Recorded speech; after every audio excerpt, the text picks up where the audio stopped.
All right, so wonderful people, lovers of freedom. Good morning, good afternoon, good evening to each and every one of you. Welcome back to Let's Talk TV, your one and only YouTube platform where they're giving a back-to-back update on how things they be, on how things they share for Biafra land and beyond. If you're joining us for the first time, remember to subscribe and turn on your notifications. So also remember to like and share this broadcast as it is hot. All right, my wonderful people, the latest one with the buzz brains at the moment. Yes, as you all know, say after the lockdown, yes, after the sit-at-home lockdown, it has been raining heavily, woto upon the zoo army and of course the zoo government thought that none of these things that the PMBRGIE Simon Ekpa would not be able to do.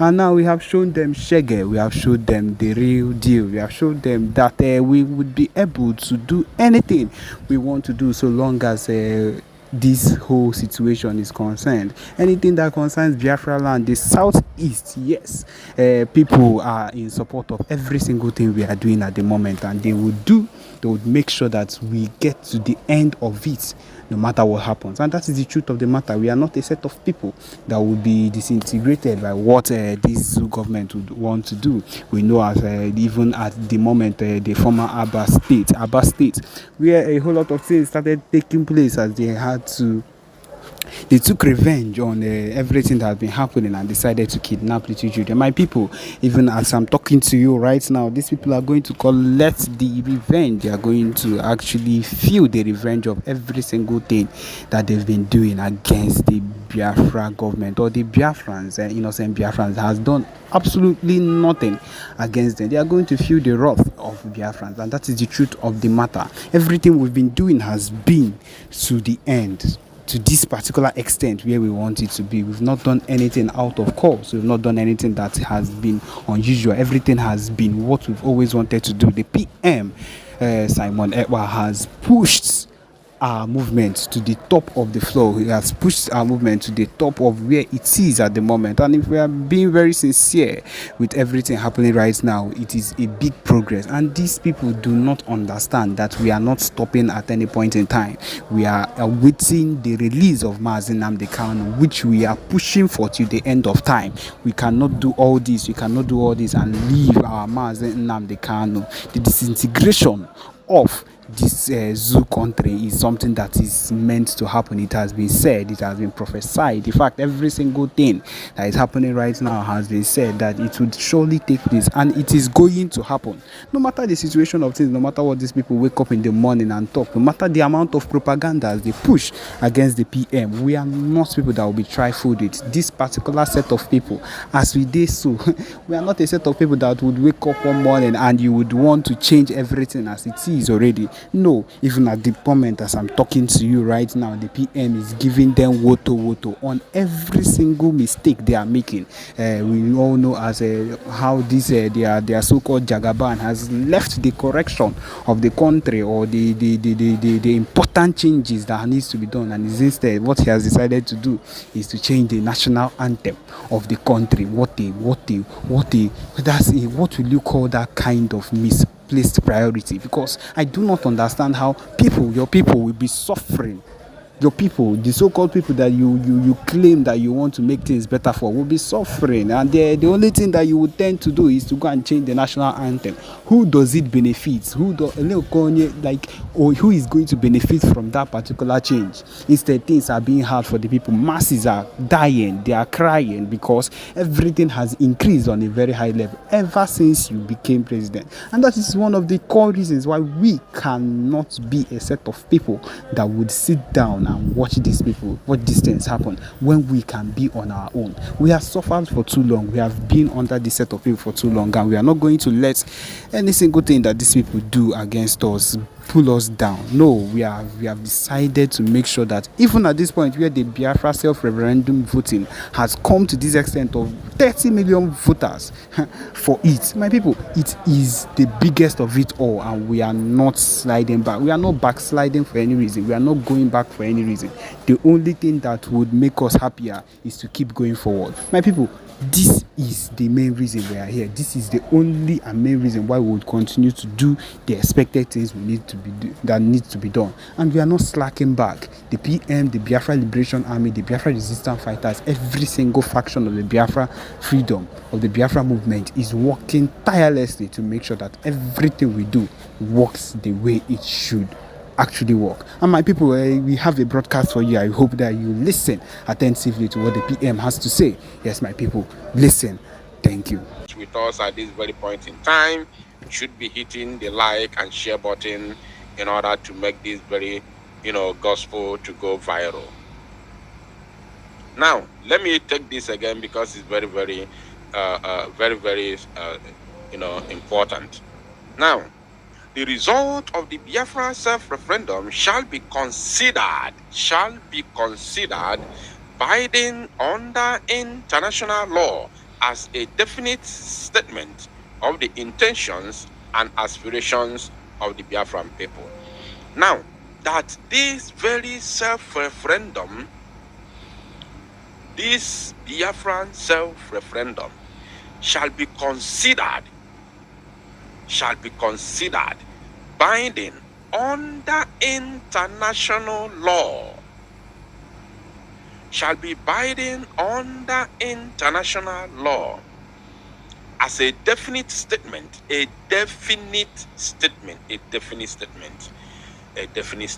Wow. Of course, we all know the meaning of definition, definitive or whatever, as a definite statement. So, when you have that kind of strong word in between, it has actually explained it all. As a definitive statement, sorry, I've been making mistake. As a definitive statement of the intentions. I love that word that is in between, definitive. So no argument, it is sure. So, of the intentions and aspirations of the Biafran people.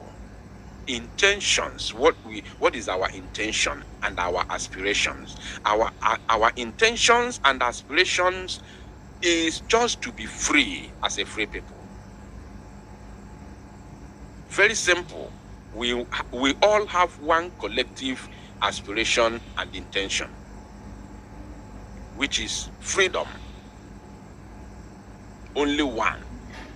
Over 70 to 80 million Biafran people worldwide have one intention and aspiration, as you can see during this ongoing self-referendum, whereby over 40 million Biafrans have voted already, and it's still counting. And this is just the second phase of the referendum. We have not gotten to the third phase, and the third phase and the first phase are always very, very critical.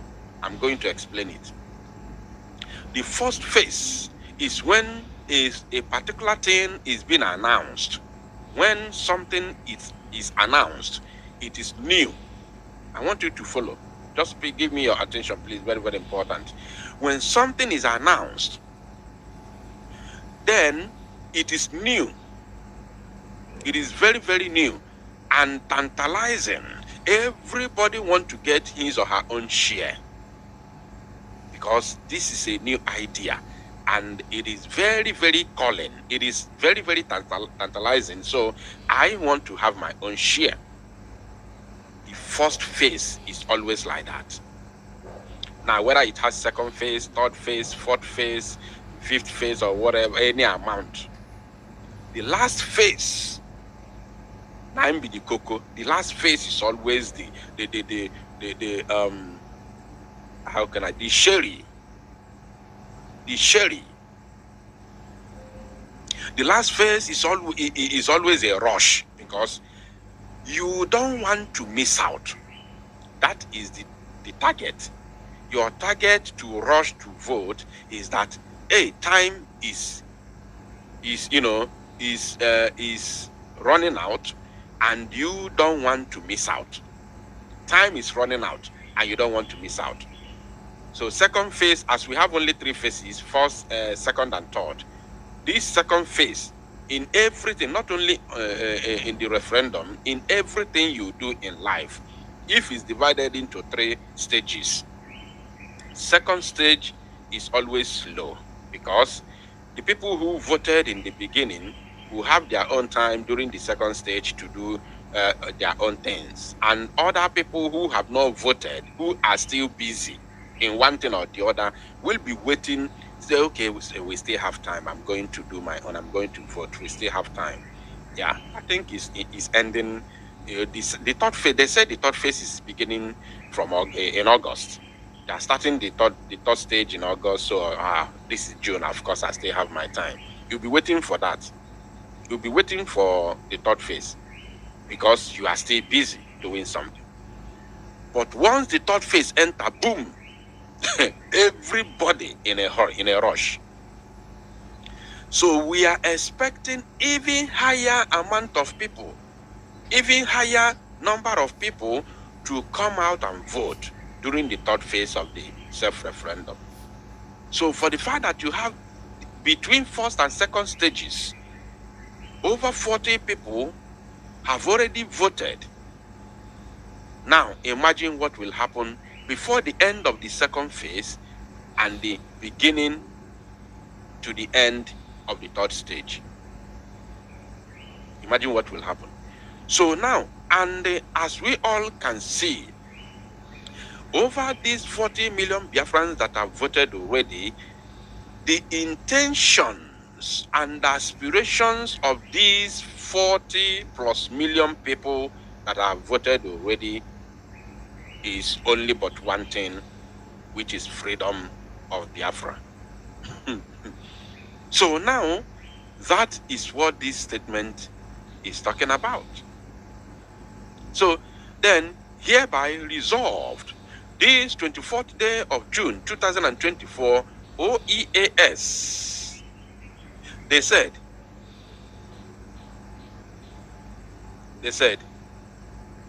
there will be an emergency state of the Union press briefing with the BIAGIE international lawyer, Dr. Levy, and the Biafra Prime Minister, of course, Mazi Samanekpa Njoku Otrizum Mangu 1. Wow. Wow, wow, wow, wow. This is huge. This is really huge. This is very, very huge. Now, who are these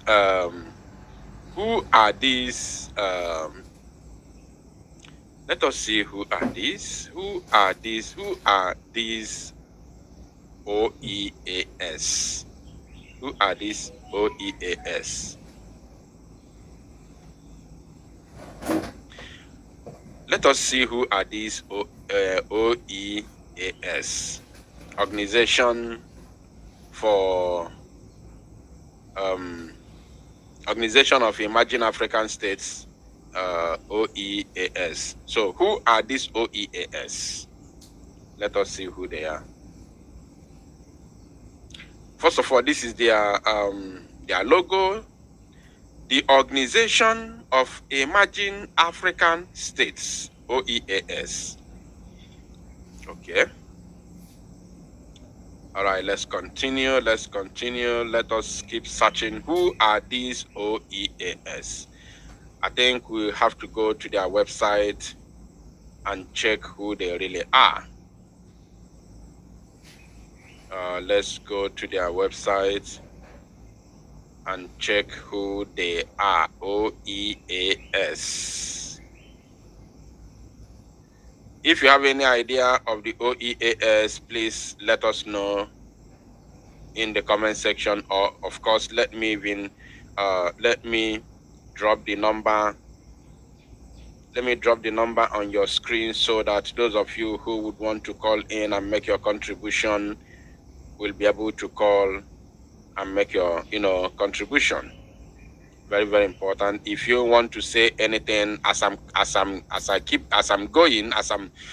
making my research, you have every opportunity to call. The number is right there on your screen for you to call directly on WhatsApp, so you can, of course, make your contribution and tell us more. Now, this is the website of the Organization of Emerging African States. Organization of Emerging African States, they said about us. I'm not going to read a lot. I just want us to see what they are up to, what they can do, and what is this organization all about. You can see this is about us. The OEAS is a NGO dedicated to freedom in Africa. NGO dedicated to freedom in Africa. Our principles are encompassed in the Washington Declaration of 2010. Our principles are encompassed in the Washington Declaration of 2010. This amazing document provides a roadmap for a free and prosperous Africa united in freedom. The OEAS is a registered non-profit corporation based in Washington, D.C., with a General Assembly of States planned for Juba, South Sudan. Then there's a prospective member states and organizations seeking consultative status may contact us at our contact email address. Now, this is about OEAS, the Organization of Emerging African States. Now, what these organizations, of course, they are domiciled in Washington, D.C. So, what they do is to help and push the narrative, the desires, the aspirations of every people in Africa that want to be free from the colonial enslavement. That is what this organization is all about. As you can see here, they also made mention of Juba, South Sudan. So that is what they do. And of course, when they come out and recognize what you are doing, it is not going to end it's not going to end on top of their own table. They are not just there to recognize you. I still believe that there are still other things that they can offer. There are still other things they can do in terms of pushing your narrative to the world. As the Prime Minister of the BRGIE always say, and I quote, that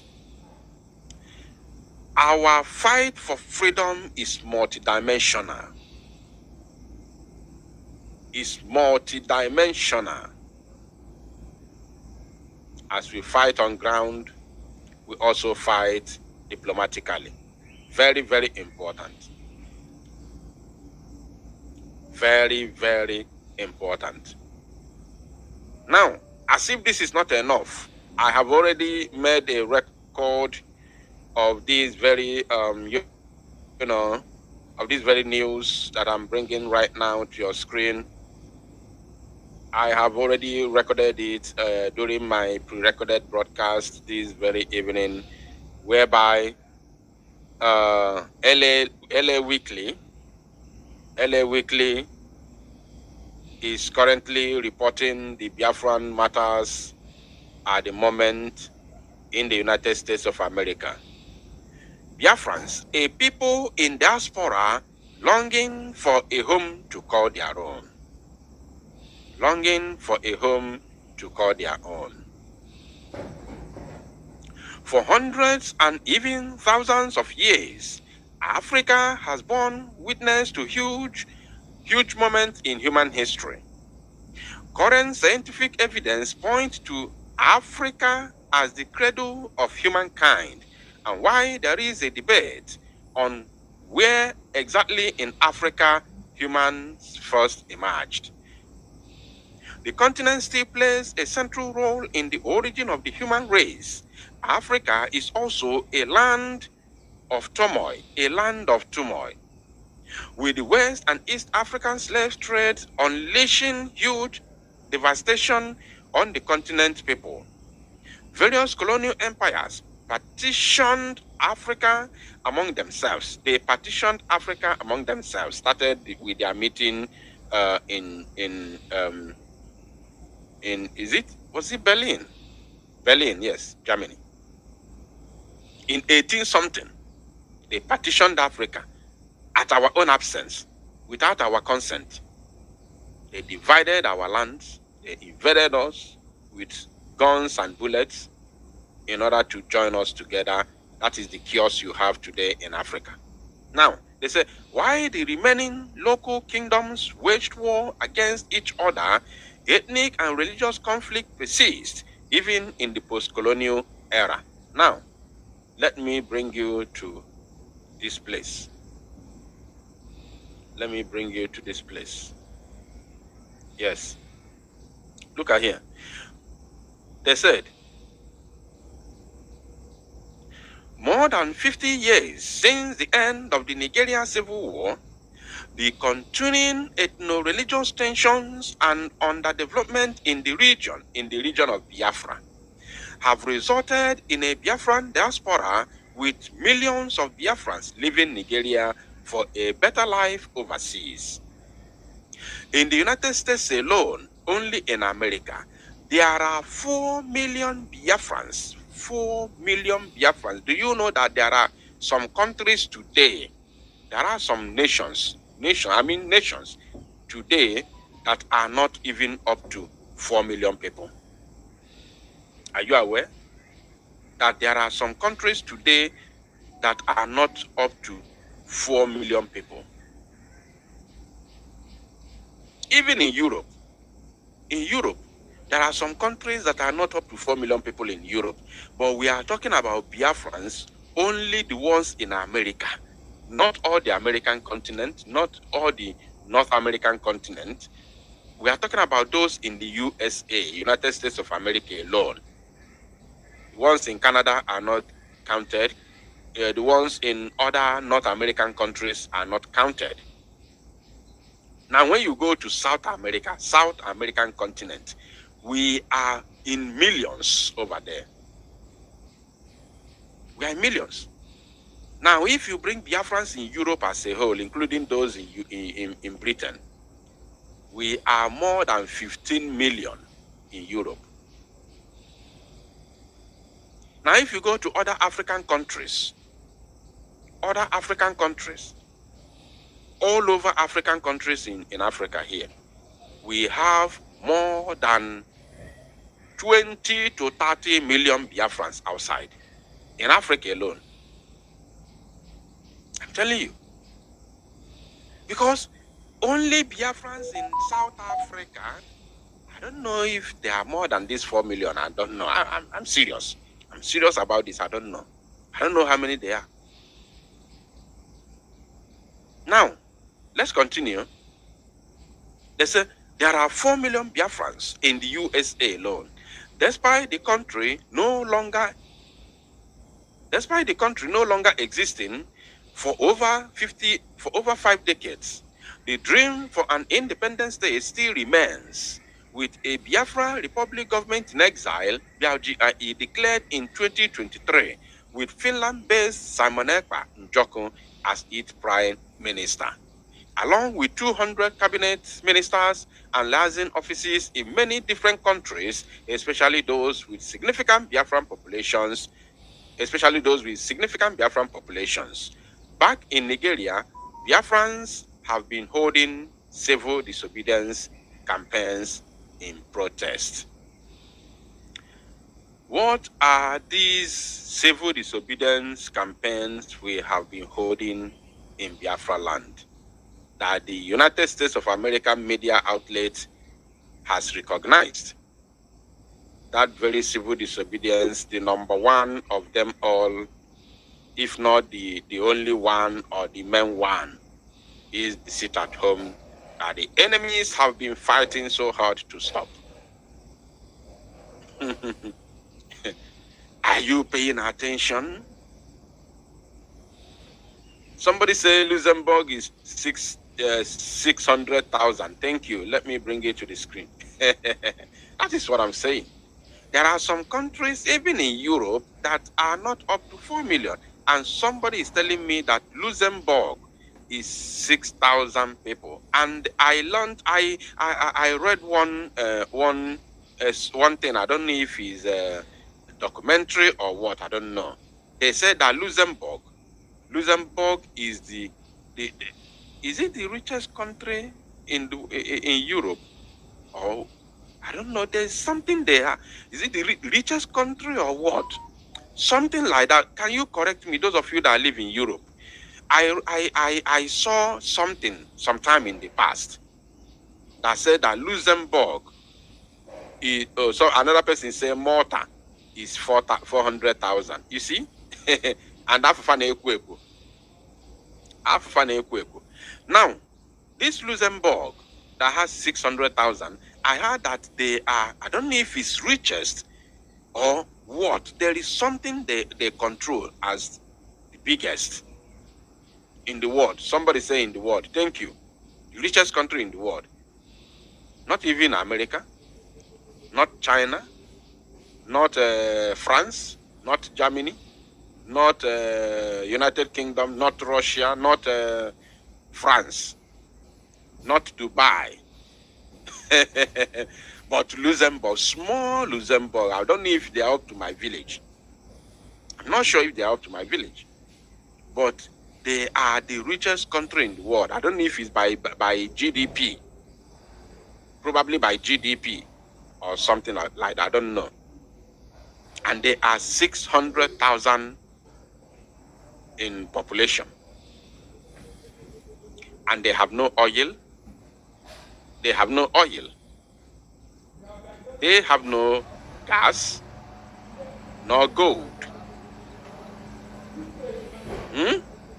Now, in Biafra land, we have oil and we have gas.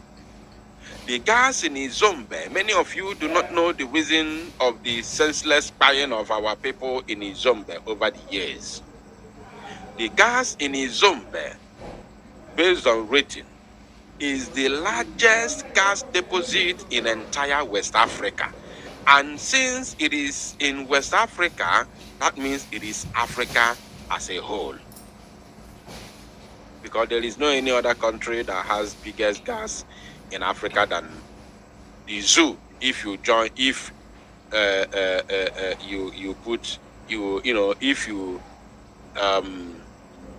if you match them with Biafra and Niger Delta, the Niger Delta, where they call Niger Delta. So if you match them together, no country has the biggest oil if not in the world. In the world. Because I can tell you, tell me how many states in Russia. Russia is deemed as the richest oil producing country in the world, right? Good. Tell me how many states. I don't know what they call in Russia. Is it state or county or province?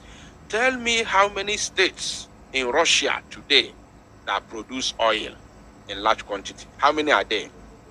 How many states produce oil in Russia? Those of you that live in Russia, if you are here listening to me right now, I need an answer. How many states are producing oil in Russia? Of course, if you go to Google today, you ask the top 10 oil producing country, Russia, America. America was told that the only place they have oil in America is in Texas. In Texas. So even if it's big, or I noticed that states are big, the American states are like countries. But even if they are big, but at least they are one state. It is one state. So, but in the zoo, do you know how many states producing oil in the zoo? Let me count them based on the the names given to them by the zoo. River State is there. Cross River is there. Akwa Ibom is there. Imo State is there. Abia State is there. Bayelsa is there. Delta State is there. Edo State is there. I don't even know Ondo State is also there. Ondo State, I think Ondo State is among the Niger Delta. Ondo State is there. Now, Anambra State has been recently added. Oil is found in Enugu State, which we shared the video sometime in the past, around 2020 or 2021, where fire was, I don't know, I don't even know. They said there is huge oil deposit or gas deposit under the ground because we saw the fire all of a sudden. Now, if you calculate all these states, there are about 12 to 13 oil producing states under the zoo. Now tell me, how many states? I don't know. It's like there's nobody from Russia is watching this live broadcast. I'm looking at the comments. I'm waiting for people from Russia. I want to know how many states are oil producing states in Russia.